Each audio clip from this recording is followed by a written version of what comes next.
તો હિતેન કુમારની ચૂપ બીજા દિવસનું કલેક્શનની વાત કરવાની છે.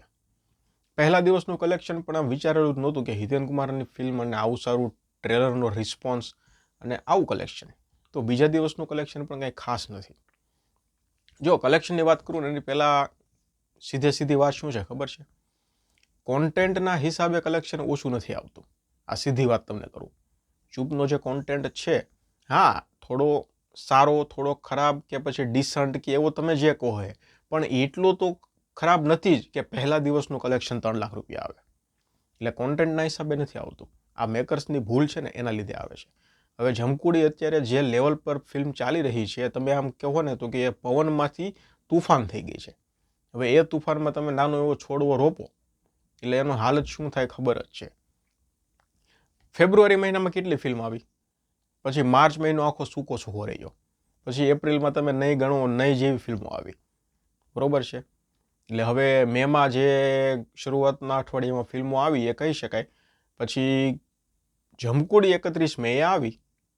ખબર છે કે ફિલ્મનો રિસ્પોન્સ ખૂબ સારો છે, કલેક્શન પહેલાં બીજા ત્રીજા દિવસનું કલેક્શન પણ ખૂબ સારું છે, છતાં ચૂપને રિલીઝ કરવાનું કારણ મને નથી ખબર.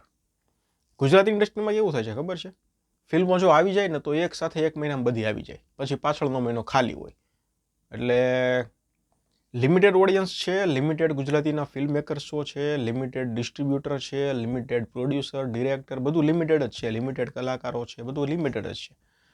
તો એક વસ્તુ એવી થઈ શકે એમ છે કે ભાઈ કોઈ પણ ફિલ્મ આવે એની ડેટ નક્કી થઈ જાય એટલે પછી એક બીજી ફિલ્મ જે રિલીઝ થાય એને 15 થી 20 દિવસનો ગાળો આપવાનો. મોટી ફિલ્મોની વાત કરું છું. નાની નાની ફિલ્મો તો ક્યારે આવે ને ક્યારે જતી રહે કંઈ ખબર જ નથી પડતી. પણ મોટી ફિલ્મોમાં જે મોટા મેકર્સો, મોટા ડિરેક્ટરો છે, મોટા કલાકારોની ફિલ્મો આવે એની વચ્ચે વાત કરું છું તમને. ક્લેશ ન થવો જોઈએ. હવે આમાં જમકુડીને કાંઈ અસર નથી થઈ, આ સીધી વાત છે. અસર કોને થઈ? ચૂપને. એટલે આવું કંઈક નક્કી કરે આના વિશે આપણે આગળ ઘણા વિડીયોમાં વાત કરી છે. અને ગુજરાતી ઓડિયન્સ છે ને એ ફેમિલીવાળી ઓડિયન્સ છે. ફેમિલીમાં લગભગ 60 થી 70% ઓડિયન્સ એવી છે જે ફૂલ ફેમિલીવાળી છે. હવે એ ફેમિલી ગયા શુક્રવારે ફિલ્મ જોવા ગયું હોય તો આ શુક્રવારે કંઈ થોડું નવરું છે જોવા માટે. ડેફિનેટલી તમે જમકુડી રિલીઝ કરો 31 તારીખે, ફેમિલી ફિલ્મ જોવા ગયું, બરોબર છે. હવે પછીના શુક્રવારે તમે હિતેન કુમારની ચૂપ રિલીઝ કરો તો એ ફેમિલી જોવા ન જાય. હા, એ ફેમિલી જોવા જશે પણ એ પહેલાં શું સેન્ટેન્સ બોલશે ખબર છે? હજુ ગયા શુક્રવારે ગયા હતા, હવે આ શુક્રવારે શું જવાનું? જોઈશું હવે 10-15 દિવસ ખમી જઈએ પછી જોવા જઈશું. ચૂપ જોવા જશે છે પણ 10-15 દિવસ ખમી જઈશું પછી જોવા જશે. આવો અનુભવ છે અને આ જ હકીકત છે. એટલે ઓડિયન્સની નસ પકડી લે ને મેકર્સ તો આમાં મેળ આવે એવું છે.